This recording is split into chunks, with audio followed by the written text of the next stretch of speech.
we just started thinking about like the impact of losing a mother, a sister, a cousin violently, and then not having any specific resources or any specific efforts put forth to address what's going on among women. Still, we found that there's community violence prevention, and often that focuses on young Black and Latino boys and men. Understandably so, they have a very high rate of homicide, but there's nothing for women in there, right? When I talk to violence interrupters, a lot of them will say, like, well, we hope that the efforts and the things we're doing with the boys and men will trickle down to save some lives of Black women.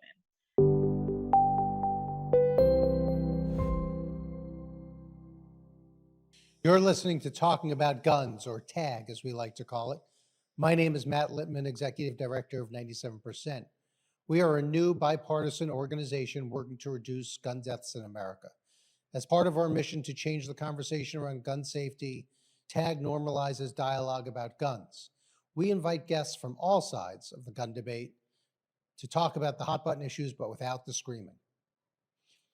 Later in this episode, Dr. Michael Siegel, a renowned researcher and professor at Tufts University, joins us for another edition of Siegel Scope, where he talks about the issue of assault rifle bans and why they're not as effective as people may think. But first, my guest today is a graduate of UC Berkeley School of Journalism and the lead reporter on The Guardian's Guns and Lies series, where she investigates the people and programs in California who are working to prevent gun-related violence and address the trauma that comes with it. It's my pleasure to welcome Abené Clayton to the program today. So Abené, you were living in Northern California, you went to school, and you studied what? Well, I went to SF State first for undergrad, and I studied broadcast. And then I went to Berkeley's Graduate School of Journalism, where I focused in on like long form, kind of frontline news magazine style journalism. But journalism, when you say you studied journalism, Abené, did you study journalism relating to these big issues? Oh, no, that all came from the community. I was working for a hyper-local newspaper in my hometown of Richmond, California, when I was in my first year of grad school, and all of the kind of subject matter expertise and all that was developed from there. I just so happened to be at Berkeley, where I could kind of hone how I talk about it, make videos and packages look good. But the actual subject matter came from what I was covering and what I was seeing in Richmond and throughout the region. So when you got to the newspaper, The Guardian, mm-hmm. How did you end up covering, this is one of the most intense issues that there is. You've done the most coverage of just, you and Lois Beckett, I think is her name. Yes, absolutely. Right? Mm-hmm. To have done the most extensive coverage of gun issues of any newspaper that we've seen. It's a very difficult issue to cover. How did you decide that that's something that you wanted to do?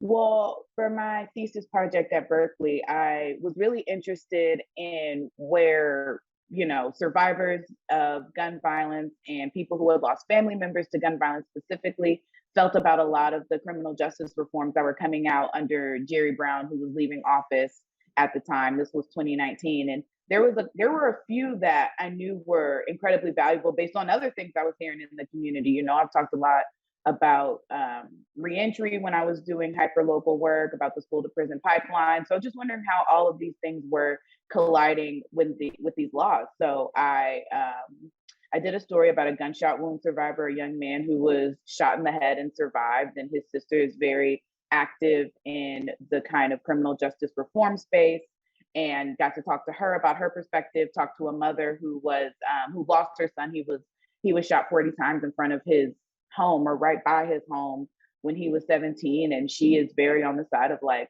lock him up and I don't care how long the sentence is or what precedent that says, So it was really interesting to be able to wrestle with these topics. And I thought it was a reflection of everything I'd heard in communities for years, but wasn't seeing in kind of, the mainstream, if you will.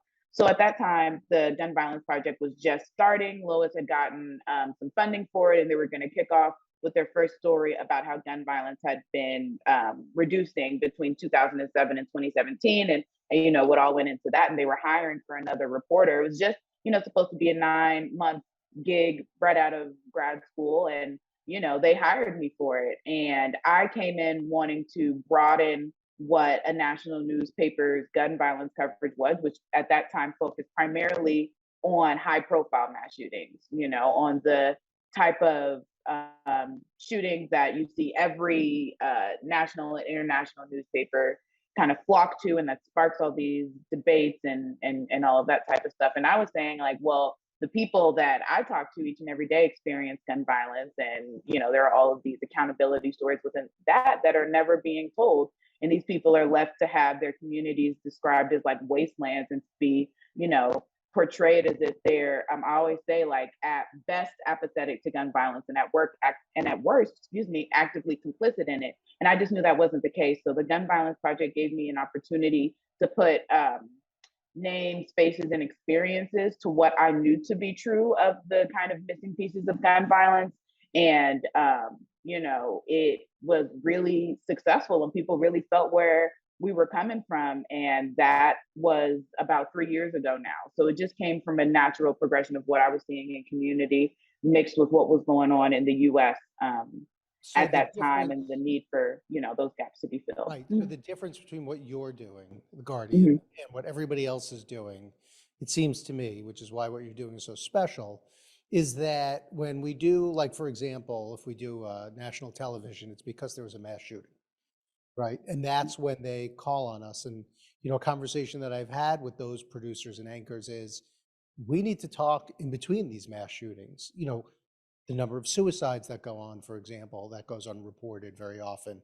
There are shootings there are mass shootings, every day, but they don't get the same coverage. And it's only these big mass shootings that get that kind of coverage. And that's kind of, I think, where you come in, right? Absolutely.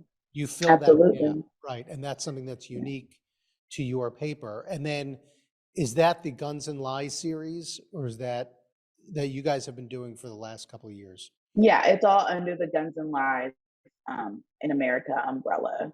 So it's pretty much, the lie is that all or the majority of gun violence in the US is mass shootings, is one of the lies. Another is that homicides is just something that happens in Black and Brown communities, especially poor ones, that it's just a way of life, that people should be used to it, that it's because there aren't, all kind of racist beliefs, like it's because there aren't dads in the home. It's because your parents don't take education seriously. It's because y'all won't talk to the police. All these kind of myths that are spread, told, and believed about why gun violence happens in certain communities is a big thing that we tackle. And then the kind of mythology around what causes high profile mass shootings and what they say about the US, and that they're a part of a much larger gun violence burden that the US has been carrying for decades and seems to only be getting worse because we don't seem to be putting forth interventions that get beyond some of these preconceived notions and lies as we kind of describe them in the project. Interventions, community interventions. I think the current administration put a lot of money behind community intervention. What are you seeing? Is there anything that's working in terms of community interventions that you're seeing? I mean, there have been, even before that acknowledgement from the federal government, which is unprecedented and all of that good stuff. But communities have been working to address the cycle of violence for decades, at least. And one of the most well-known kind of interventions is our programs where somebody who is usually formally incarcerated was a part of, some of the cycle of violence when they were out, went to prison as, I met a lot of juvenile lifers doing this work, went to prison and now are trying to make things better for the people coming up behind them.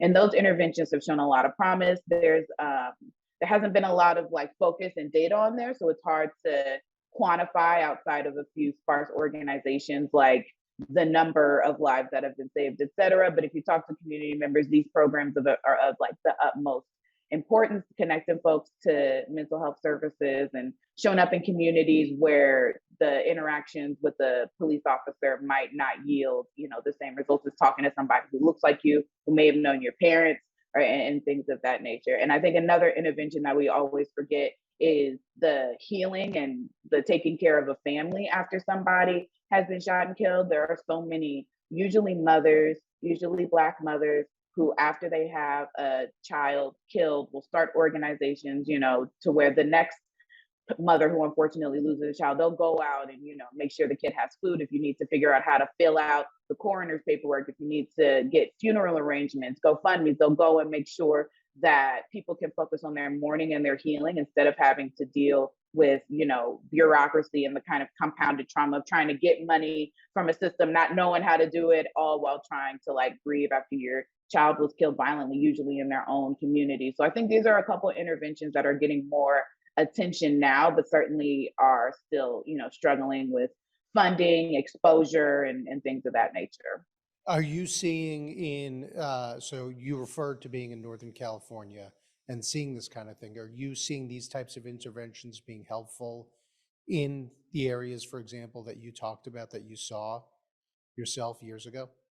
Yeah, absolutely. I mean, not only have they been helpful in like the gun violence coverage, but these people, like, especially when it comes to those kind of healing circles and networks that are formed, like more and more people are added to that each and every day. And not only do they kind of support each other's children who have been exposed to this level of gun violence, which puts them at more risk of shooting somebody or being shot themselves. These people have created like networks to fill in the cracks that a lot of, systems leave behind. And I think that when it comes particularly to these kind of healing circles and situations, not only have they been able to like work on that interpersonal level, but they'll also start to like lobby to city officials to talk about the risks of gun violence exposure, to talk about how they had to take time off of work that wasn't comp, right? They weren't able to, they had to figure out how to take care of a home while grieving and dealing with trauma and things of that nature. And I think that a lot of these groups are trying to help out there, but like I said, aren't receiving some of the funding and the different resources that would keep them going for a long time and expand their reach so that, future generations of kids don't continue in the cycles of violence that they've been impacted by. Let me ask you a question. I'm not even sure how to phrase this one, Abené, but you're a reporter, so you're outside of this situation, but you're meeting with all of these people who've been through something horrific. I'm Mhm. not a victim of gun violence, thankfully, but you never know these days, right? Yeah, So, absolutely. but I meet with a lot of people also who are victims of gun violence, and it's just incredible when you talk to people, and when you see those people who maybe they don't know each other and they get together and they're all they're hugging and they're crying, and I'm sort of outside of it, right? Do you feel that way yourself? Like you're not the actual victim of gun violence, but you're sort of seeing these people. Like I almost feel guilty sometimes when I'm Yeah. around them because I don't have that same experience. I mean, I think I start to feel that a little more now that I've been working with the Guardian for a while. When it was hyper local, like they were paying with my pain. Like this was literally my community. There were shootings. I remember once, there was I was in grad school and I lived right across from like a HUD housing project called the Manor. Many friends have come from there, and there was a really horrific shooting. Like I've heard gunshots before here and there, but this one was multiple guns, had to have been at least 50 rounds, and it scared me, and being from Richmond, like I said, I've heard gunshots before, but that was truly frightening. And it just so happened it was a part of a spate of shootings that my job wanted me to cover. And there was a healing vigil event happening near my home, actually, in regards to some of these shootings. And I went there and heard people crying and screaming about their loved ones who have been killed, that they want back, that they want justice for. And like I sat there and cried too. You can't be in that type of situation. And having been exposed to gun violence just a week before, like I've had friends who were killed, right? My earliest memory of someone being shot and killed was I was like 12, and it was a 14-year-old who was shot in that same, housing complex. So it's something that I've been around that I didn't feel like, oh my gosh, how do I approach these people about this topic? I was like, oh yeah, that happened to me too. I knew that kid too, a young man named Gene Grisby. I went to high school with him, and these are people's names that I know and things that I've experienced and know. I've been I'm grateful to have never been shot at, never had someone incredibly close to me, killed well, I did have a very close friend who was killed violently, but it hasn't been a constant thing in my life. But I never felt like outside of the community that was most effective. And I think that's what made me a good reporter and made this project successful is that they see me and they don't see somebody that they're going to have to teach about their pain and trauma. Like, I'm here just to get your experience. I already know how much it hurts. You know what I'm saying? I already know how these things tear families apart. And I feel like now the only time I'll feel that is maybe when I'm new to Los Angeles. So there's a bit of like, I don't completely understand your gun violence dynamics. I can't say, oh, I went to high school with that person, or oh, I interviewed their mom. But the California is huge and small. Everyone, if you're in the Bay Area, you got family in LA. So it's easy to talk about, well, I did cover Oakland and Richmond, and that's an automatic in. You know what I'm saying? People automatically understand where I'm coming from. They hear the tone of my voice. They can see my stories and know that, like, I am not separate from these communities. Like, I feel this pain too. It frustrates me, and it makes me sad. And I still hear about, shootings and things of that nature from the Bay Area. So I do sometimes feel like survivor's guilt in a way that, like, I get to cover these stories now, right? I have not been exposed in the same ways that some of the folks I've talked to have. So it is kind of like, it makes me sad. I wish everyone could, be able to speak about their experiences and have these national eyes on them. But I've never been made to feel that way from the people that I'm interviewing. That's something that, I have to kind of work through, to realize that, like, this, it's okay that this is my kind of station in life. I'm here doing what needs to be done, I think, and so does the community. Fascinating. So there's a difference between the Guardian's coverage of gun issues and then you as a reporter, it seems to me, have a different experience than almost every other person that I speak to who's a reporter, whether it's a newspaper or on television, because you have actual experience, and many of these reporters do not. They cover it, in other words, but they don't have personal experience with it. I've definitely seen that a lot, and especially when I see most of the gun violence coverage still focusing on high profile mass shootings, gun legislation, things of that nature, which is, it's something that, of course, I have to think about and look at, but I talk more about human experiences, community accountability, things of that nature. So I will say, I think it's relatively rare that you have this combination of somebody who is a journalist and has also lived and seen, the ways that gun violence tears these communities apart, and is able to talk about it on a regular basis. Like, I'm sure there are other reporters out there who have been exposed to gun violence or experienced it in one way or another, and they might write a piece here or there, right? This might be a regular part of their Twitter thread, but I don't know how often it is that somebody who has been from, Richmond, California, a place that at first was synonymous with crime and horribleness, to then have the opportunity to tell those stories from a different perspective, right? And to do some of those stories justice that were told, but not fully, or not with the dignity of the people most affected at the forefront. Yeah. Right. You wrote recently about the number of Black women that are victims of homicides, which is, as I think you've said, very underreported. Can you tell us a little bit about that? Because reading your piece, Abené, the numbers are incredible. I think they've doubled over the last couple of years. Is that right? Yeah, absolutely. So, as I'm sure people who listen to this podcast or pay attention to crime, gun coverage, et cetera, would know, in 2020, and through 2021, there was a really unprecedented homicide increase throughout the nation, mostly by guns. And within those numbers were a lot of racial disparities that were widening, compared to past years. And one of those was among Black folks. I think most people know that there's a higher homicide rate for Black men, and that's something that is been talked about and is a focal point of a lot of the violence prevention efforts that we're seeing. But right below their increased homicide rate was Black women. And these numbers were available, right? They come from the CDC, they come from the FBI. You can look this up anywhere, but there was just not any attention paid to them. They weren't pulled out and spotlighted. And we just started thinking about, like, the impact of losing a mother, a sister, a cousin violently, and then not having any specific resources or any specific efforts put forth to address what's going on among women. Still, we found that there's community violence prevention, and often that focuses on young Black and Latino boys and men. Understandably so, they have a very high rate of homicide, but there's nothing for women in there, right? When I talk to violence interrupters, a lot of them will say, like,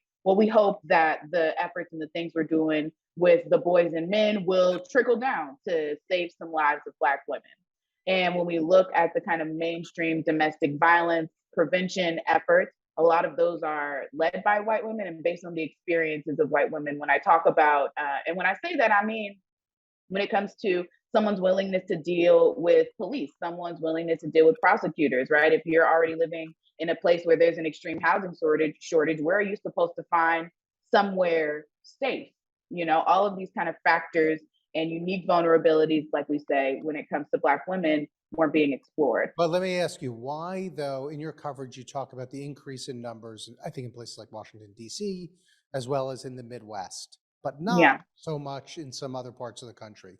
Why, Hmm. exclusive to those areas, have the numbers increased so much? Do you have a sense of that? And when I Yeah. say Well, numbers, I mean yeah. people. So I just want Yeah, of course. to, I mean, Of course, of course. Yeah, well, it seems like more Black women are dying in these areas, especially in the Midwest. We talked to a lot of folks in the Midwest, a lot of Black women, a lot of officials out there, and it sounds like the homicide rate is indicative of other kind of systemic disparities, if you will. If you look at the rate of incarceration for Black folks in a lot of these places, you'll see those numbers are there's a real overrepresentation of Black folks in some of these prison systems in places like Iowa, Wisconsin, Michigan, that we saw these really high increases. If you look at maternal mortality, unemployment, all of these other kind of social determinants of health, to put on my little public health cap real quick. If you look at some of these other things, Black folks are already faring worse than their white counterparts, despite the fact that they usually make up a really small percentage of the population in these areas. So the homicide rate increasing for Black women, people really emphasize that it wasn't so much a criminal issue. It wasn't people deciding that, they're going to start committing violent crimes against Black women, more so indicative of the poverty and some of the other things we see criminologists talk about leading to more homicides and gun violence.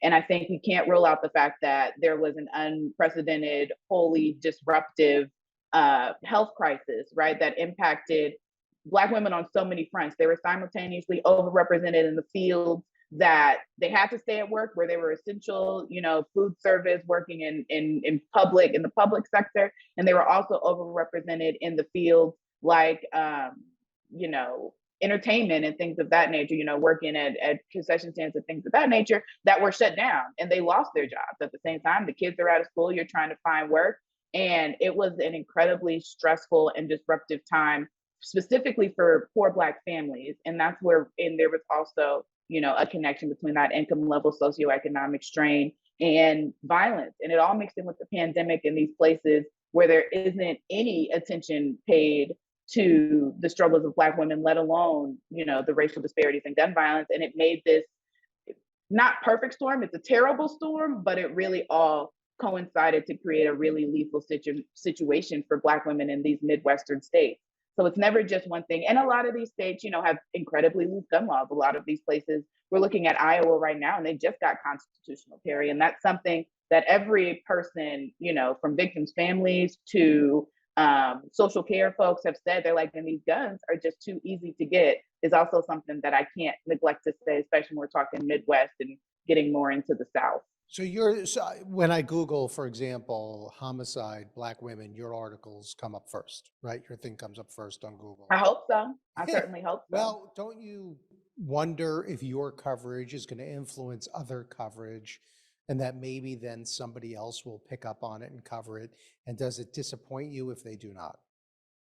I mean, that's a really interesting question because, Lois Beckett, my colleague, and I, and our editor, Susan Smith Richardson, we all talked about what's the point of this project, right? Like, are we just going to put out like these Black ladies are dying? Like, we're just telling y'all, or are we going to have some kind of further goals? And actually, we talked about wanting this project to be inspiration for folks in some of these states that we're mentioning but are not from or based in, to look at their numbers locally. It's hard to paint it's I wouldn't say it's hard to paint a full picture of how these homicides are affecting people when you're not there. I can talk about this going up in Missouri. I can interview a family. I can do some of these different things, but there's a level of context that I'm just not going to have, right? I may not have been at a city council meeting where someone tried to bring this up and has been trying to bring this up, but just is not heard. Like, I'm not the local reporter to do that. So we're hoping that people will read these stories and be like, well, what does this look like where I'm from? What does this look like where I'm at? And that local reporters will really, take this on and want to make this a part of their kind of regular coverage. It's unfortunately happening at multiple times every day somewhere. So that is one of our goals. We hope it does. I don't feel I hope it gets coverage. I wouldn't be like upset or angry about it at anybody if, local reporters didn't pick it up. I will say one of the goals of this project as well is just to have, I keep telling myself, like, we're just having our say right now as Black women. There were so many considerations as to, like, okay, well, do we mention the fact that, we don't want it to look, we don't want to push forward any racial stereotypes about Black men, right? A lot of these women were killed by their counterparts. Like I said, we're looking at Iowa, and everyone was killed, one with a firearm and two by someone that looked like them, except for one case. And that's something that we thought about and at first were really agonizing over, but we talked to some women who were doing this work and they were just like, no, it's okay. We're having our say right now. And right now it's about putting out these stories for the women who have been raising the flag on this for decades. It's a huge part of, like, Black feminist tradition to talk about the kind of double jeopardy that Black women face, and for the families who thought that no one cared about their daughter because it wasn't someone who looked like Gabby Petito or it wasn't a young Black man, so they didn't know where to find services for them. Like, these stories are for those folks, and it's been a really helpful North Star, so I don't get caught up in the, okay, well, is USA Today gonna pick it up? And do they have a local journalism institute that then will be like, nah, put all that to the side, write what you know to be truthful. And like I said, I can't say it enough. Like, we're just having our say right now. And I hope that that's enough kind of authenticity and they read the stories of the families who have been impacted and it strikes enough of a chord for some of these other, things to happen. But if it doesn't, that's okay too. So, I think sometimes of the people that I've met along the way, and it affects me when I think about them and the things that they've gone through. How are you able to, this is your job, does it affect your mental health to be working on this? It does. It absolutely does. I tried to I tried to deny it at first, and be like, it's fine, everything's fine. But I mean, one thing that I think has been that happened most quickly, even when I was just covering this locally, was that it became really hard for me to listen to, like, a lot of the music that my friends would listen to. I would hear a lot of, violent references and just parts that were like, yeah, running to your house and do this, that, and the third to you. And I'm just like, I gotta interview that person's mama. Like, I have to talk to that person's spirit. Like, I just, at a certain point, I couldn't listen to a lot of music with a lot of violent references. There was just a lot of gratuitous gun violence in the music that was just around me that I didn't even notice and wasn't sensitive to until I started doing this work. It made me very sensitive. I watched John Wick for the first time recently and was I had to suspend I told my boyfriend who I was watching it with, I was like, I wish I didn't do this job before I saw that movie because I would be very entertained by it. Who doesn't love, Keanu Reeves with a little long hair, but there was just so much shooting. I was just like, can we keep the lights on? Like, I think I'm Right. scared, it's difficult to see what I've described as gratuitous gun violence in television. It makes me very sensitive. And it's something that I do actually try to stay away from. I'm exposed to all of these stories all the time. And I know it's TV, I know it's movies, and these are supposed to be like nameless, faceless henchmen or whatever. But, like, I can't help my sensitivities. And I mean, even going out in public sometimes, I mean, I'm gonna say it again. I'm from Richmond and I already have the street smarts. I keep my head on the swivel. I'm not, trying to look like a duck or anything like that out here. But I still am like, okay, there's a lot of people. Like, I know that conflicts and beefs and someone sees somebody and it can just turn deadly because everybody got a gun. So I become more cautious of, like, where I walk, if it's checking in with people more often and be like, okay, I heard you went out in this area. Is everything good? You know what I'm saying? Like, should be going down. Like, just having those kind of conversations is something that I don't think I was as sensitive to. People at a certain age, when you start going out, my friends and family would tell me, like, okay, if you see a fight, don't run to it. People might be shooting. Someone shouldn't do this, and they kind of tell you these things. But if anything, it's like, oh, okay, I get to talk, like that means I'm going out. That means I'm grown, it was a rite of passage. But nowadays, it's just like I be wanting to be at home. And I always say, if it's an event where it's nothing but old people and kids, I'm in the right place.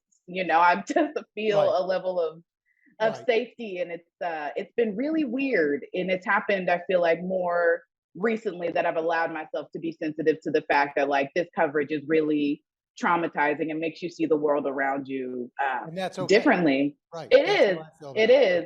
Right. Yeah. And I'm like, I'm gonna, and it's made my life better. I have a therapist, that I'm able to talk to, and she encourages me. She's like, well, look at light things. There was a time where I was like, okay, there was a little bit of that survivor's guilt where I was like, okay, I talk to these people. They feel horrible all the time. Let me just surround myself with sad gun violence coverage and only read this and only watch these documentaries on gunshot wound victims so I can put myself in that place and feel like worthy to tell these stories. But that was like ruining me. And if I'm a mess, how am I going to tell these stories well, Right. So I'm not doing a service to the community if I am dealing with like shell shock. So, there have been some issues, and thankfully I've been able to kind of work through them and continue to do this work and take care of myself at the same time, I because it definitely is hard. feel that way Yeah. now about seeing gun violence in media that I used to not think about very much. But I'll I'm say, glad I'm not alone, because I no, was I like, oh really my do. gosh, are you I going to look at me encourage, like I'm crazy? no, Like, I don't know if there are no. any John Wick fans in the house, but Well, I was going to say, ooh. I think, Abené, the most amazing thing, we've learned a lot about you today, and you're obviously a fascinating person. The most interesting thing is that you somehow just saw John Wick for the first time. Because the fourth one's coming out, and I Right. want to Right. and I want to You get gotta ready. ready for It's that. leaving Peacock. Exactly. I had to make a Exactly. move. I have just a couple more quick questions for Yeah, you. of course. The one thing that I'm not supposed to talk about because it's secret, that we're going to talk about now publicly as much Mhm. as we can, is we do something called the brown bag lunch, and you spoke Mhm. on that. And the brown bag lunch consists of neither brown bags nor lunches, but it's a very, very bipartisan meeting of people involved in the gun issue, from prominent organizations to professors on both sides of the issue. It's the only conversation like this that takes place. We do it bi-monthly. And what we try to do is have people come on to talk about the gun issue. And you came on recently and talked about the gun issue and your coverage of guns. And I just want to ask you, because when you did that, there are people who might agree with some of your coverage and people who might not agree with some of your coverage. How did you Right. feel speaking to such a group with such diverse views?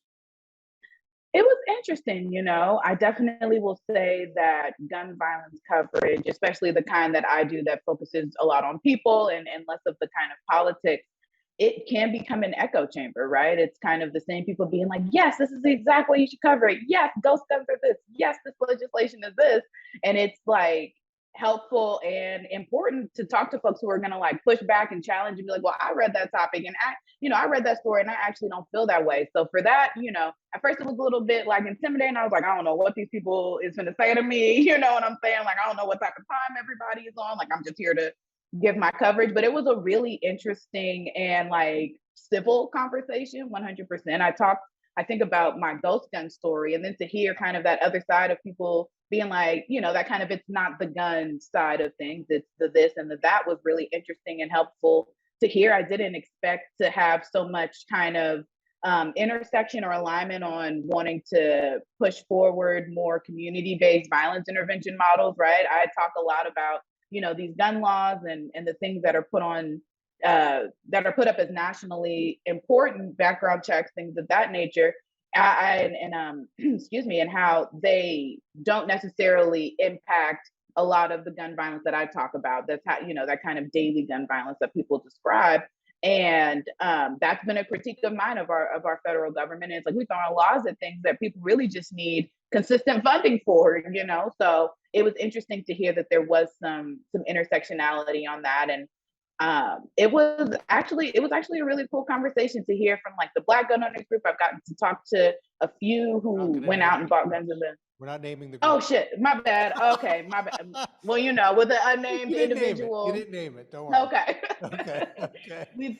No, thank you. I got to talk to people who have different interests, right, in this, right? Yeah. People who, when a gun law comes out, you might look at the legislation info and be like, oh, okay, they're on the opposite side, Yeah. but did actually care more about not wanting to see people, shot and killed in their communities every day That's than I may exactly have right. at first been Right. under the And understanding of. And I was like, I don't know if gun owner, I joke to like me in my apartment, joking to myself, I'm like, I meet these people, but I'm like, is it that it's like, why does no one else know that they think this way? I think there's a conception that people who are gun owners and are more on that side are only against things, right? They're only against background checks. They're only against, waiting periods and age restrictions. But it's like there are things that this group is for. It sounds like they're pro finding alternatives to address everyday gun violence, to get at the poverty, to get at the deeper issues that contribute to homicides. And I'm like, I don't know if it's because, after a mass shooting, when they come on television, there are other things to talk about, or their PR person ain't letting folks know that they do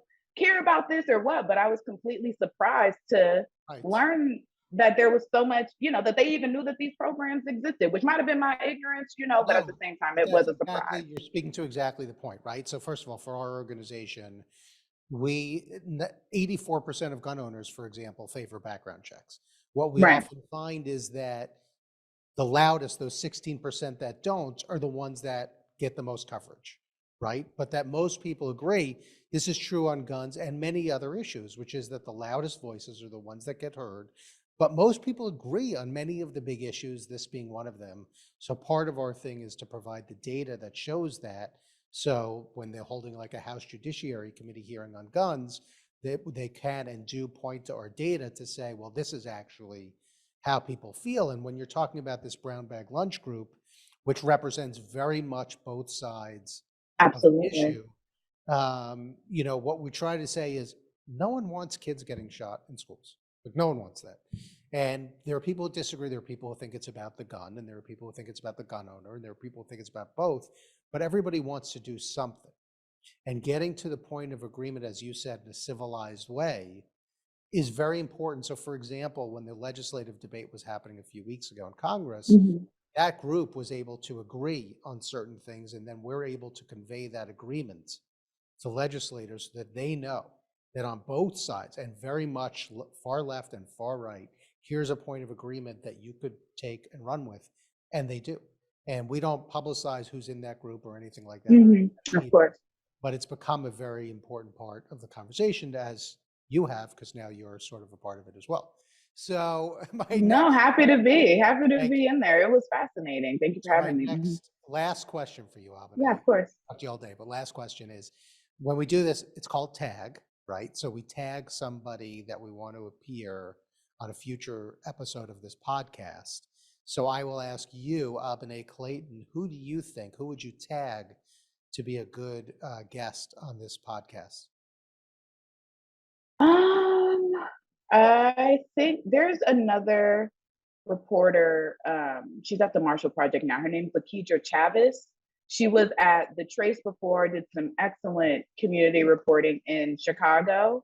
And she's one of those people who, you know, Chicago was always talked about as kind of a scapegoat. I feel like when kind of usually Republican officials are trying to deflect away from talking about, gun policy or whatever. It's like, well, what about Chicago? They got all the gun laws out there and it's run by liberals, da da da. And she's someone who, it's like, if you say, well, what about Chicago, can actually tell you what's going on there and talk about this place that has become a central point and synonymous with gun violence in a way that humanizes folks and in a way that can tell you everything that is going wrong with the systems that people have to interact with after they have a loved one shot, after they're shot themselves. And she is, when people ask me like who else out there is like you, and I'm like, I don't really know of nobody. And then I always think of Lakedra. So I think she would be an excellent person to have on. Okay, perfect. And then I will just leave you, Abené, by saying that what you do is unique and really important. And I hope that you take some comfort in knowing that the work that you do is just incredibly important work that no one else is really doing. So I just want to say Thank thank you. you to you. It's really special what you're doing at the Guardian, and we appreciate it. I appreciate it, Matt. You've always been really supportive of the coverage. You know, we've talked a few times over the years, and it's been excellent to see this conversation from gun owners, you know, get more attention as well. Because, like I said, there's more alignment than even I anticipated. So good on y'all as well. And thank you for the Abené. compliment. Yep. Okay. Thanks, Abené. Yeah. Bye. Okay. Bye. And now on to Dr. Michael Siegel for Siegel Scope. Thank you, Matt, and welcome to another edition of Siegel Scope. On this edition, I want to talk about the issue of assault rifle bans. This is kind of a difficult issue, especially for many gun violence prevention advocates to understand, because you really have to know something about guns themselves in order to understand why there's a problem with the idea of an assault weapons ban. Let me tell you that when I first got into gun violence prevention and I heard about the idea of an assault weapons ban, I was totally on board. I mean, why not? Why not get rid of assault weapons? Why should people be walking around with military style semi-automatic weapons? But it wasn't until I really found out what assault weapons really meant that I understood the issue. And I only found that out by going into a gun store and asking the owner to show me, you know, what is an assault rifle and what is not an assault rifle. And basically what I found out was that the definition of assault rifle, when you actually get down to it in the text of the legislation in most states and at the federal level, proposed legislation at the federal level, it turns out that what makes an assault weapon is not the fact that it's more powerful or that it can trigger faster than any other semi-automatic weapon. What makes it an assault weapon is that it has certain cosmetic features to it. And it's the cosmetic features that are used to define what constitutes an assault weapon. So for example, for a rifle, there are 5 characteristics, any one of which typically will make that rifle into an assault rifle. So first of all, if it has a pistol grip, and that is a second grip that is in the front, so that it feels more like a pistol, helps you control the barrel a little bit, that makes it an assault rifle. Now, obviously, having a pistol grip in and of itself does not change the lethality of the gun. The second feature is having a folding or telescoping stock. Obviously, that's not going to change the lethality of the gun.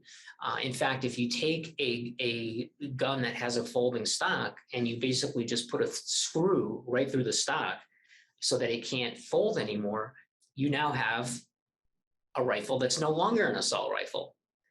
So that little difference, just having that one screw in there, turns it from a rifle into an assault weapon, which would be banned under certain legislation.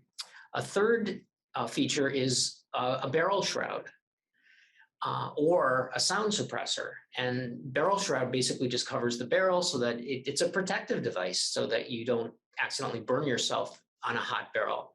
A sound suppressor is also a protective device to protect your hearing. So those clearly aren't features of a gun that's going to make it more deadly. The fourth characteristic is a grenade launcher, which obviously is a cosmetic feature and is not going to make the gun more lethal. And finally, bayonet lug is the fifth feature that's typically used. And obviously having a bayonet lug at the end of the gun does not make it any more dangerous. So what it really comes down to is that a ban on assault weapons is a ban on how weapons look. And essentially what these bans are saying is we don't want weapons out there that look like a military style weapon. It's really saying here are we don't want to see weapons that remind us of a military style weapon. It really doesn't have much to do at all with the lethality of the weapon. Moreover, there's two other problems with assault weapons bans. One is that the research evidence does not support that these bans reduce firearm homicide at all. As far as I know, there really is not solid evidence. And my own studies have shown that these bans are not effective at not only reducing firearm homicide, but at reducing the incidence or the severity of mass public shootings as well. So there really isn't empirical evidence to support that. And it makes sense because a very small proportion of people, if you look at the overall number of firearm homicides every year, the very small percentage, less than 1%, and probably closer to 0.1% of victims are killed by what would be classified as a, quote, assault weapon. So it makes sense that banning these guns is not going to make a difference. And if they are banned, there are plenty of other guns that are just as lethal that a criminal can get their hands on. And it's kind of implausible, I think, conceptually, to think that just because a particular type of gun is not available, that the alleged perpetrator or potential perpetrator is going to just turn around from the store and say, okay, well, never mind, I'm not going to bother going ahead with this. The second problem is that these bans alienate gun owners. They are taking guns away, and they really hurt the rationale behind gun violence prevention, because we in gun violence prevention like to say that our goal is to make it harder for people to get guns, people who are not, who shouldn't have guns. The ultimate goal is to make it more difficult for people who are at high risk of violence to access guns. That really should be, and it's what we say is the goal of gun violence prevention. But when we start promoting assault weapon bans, we're actually saying something quite different. We're basically telling gun owners that we are actually going to take away your guns. We do aim to take away certain types of guns that are very commonly used. Our latest estimates from a gun owner survey nationally is that approximately 20% of gun owners own a semi-automatic military style weapon that would be classified most likely as an assault weapon under most legislation. And so we're alienating immediately 20% of gun owners and many more who see that this policy is going to take guns away from people. So in summary, assault weapon bans are not effective. There isn't really a strong conceptual foundation for them because they're based on cosmetic features, not actual features that affect the lethality of a gun. And finally, they come at a cost of alienating gun owners.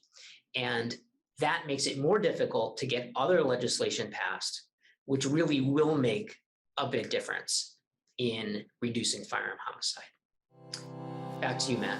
I'm Mathew Littman, your host of TAG. I hope you enjoyed the conversation. If you did, we'd love for you to subscribe to us at Google Podcasts, Apple Podcasts, Spotify, wherever you get your podcasts. You're welcome to rate us as well. Give us a follow on Instagram and Twitter at 97%org, and tag who you'd like us to interview next. Thank you for listening, and we'll talk to you soon.